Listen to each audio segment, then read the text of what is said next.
Behind me used to stand one of the most important rocks on the entire planet, the Azure Window, the #1 tourist site in all of Gozo. But as you can clearly see, it doesn't stand there anymore. And some people are having a really hard time coming to terms with that.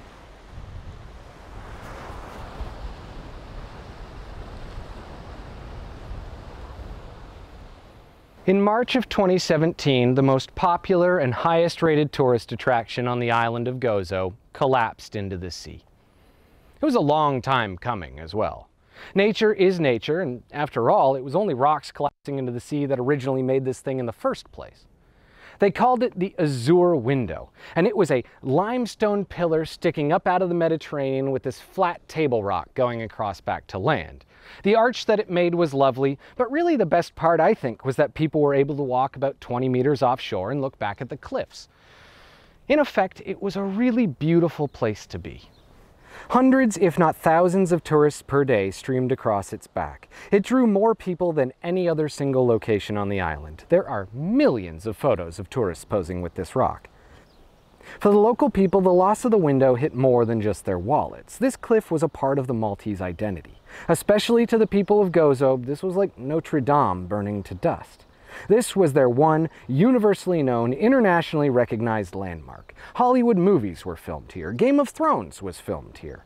It put Gozo on the map, and when it fell into the sea, it was more than just national news. The Prime Minister even said that it broke his heart. But oddly enough, it's not even the rock that originally made this coastline famous. That's the fungus rock, which we'll cover in another episode.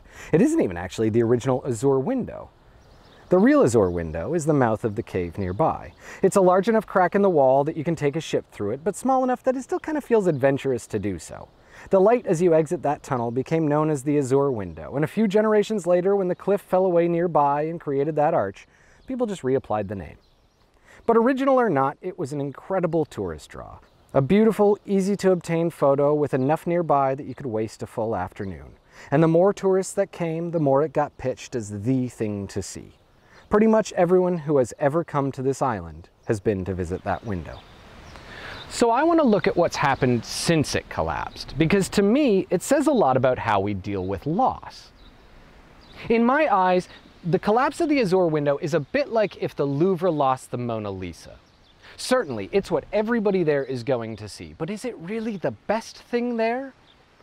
Is it truly surviving on its own merits, or is it just that the infrastructure pushes you that way? That's what the brochures say, that's where the buses go, that's where the crowds are. It's the easiest and cheapest photo to take that you know your friends at home will recognize. But is it really about the Mona Lisa?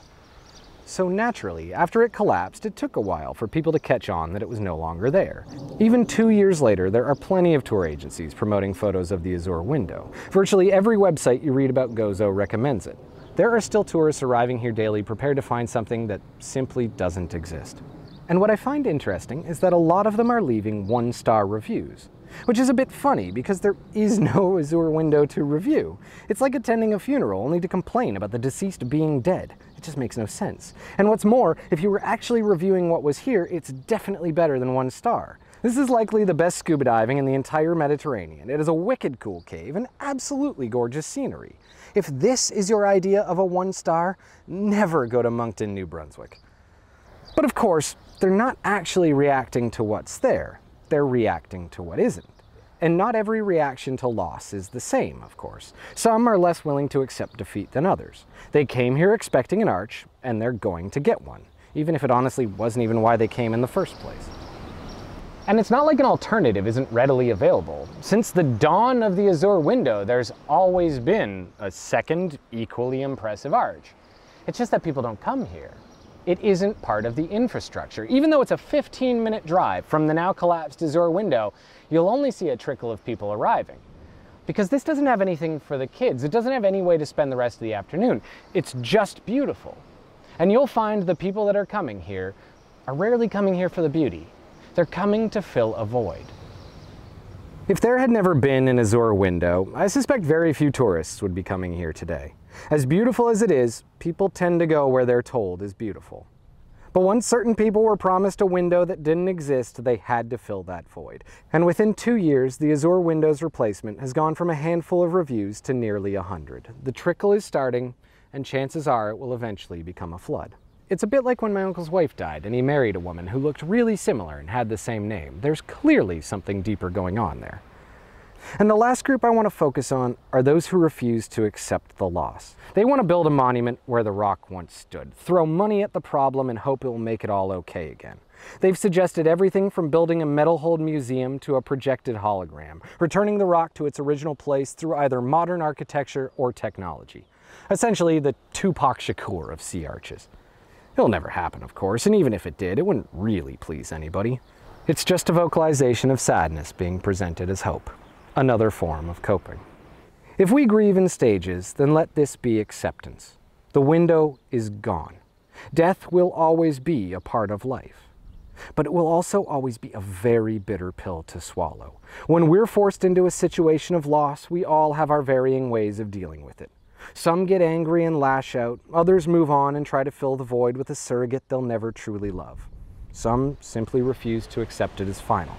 None is more human than the last. The Azure Window still lives.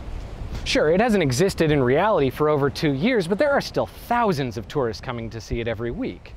It exists in our minds, in the infrastructure. It's a memory that we're just not letting go of. And that's the reality of loss. We may live in a beautiful world, but we're never going to see it until we put down that brochure. This is Rare Earth.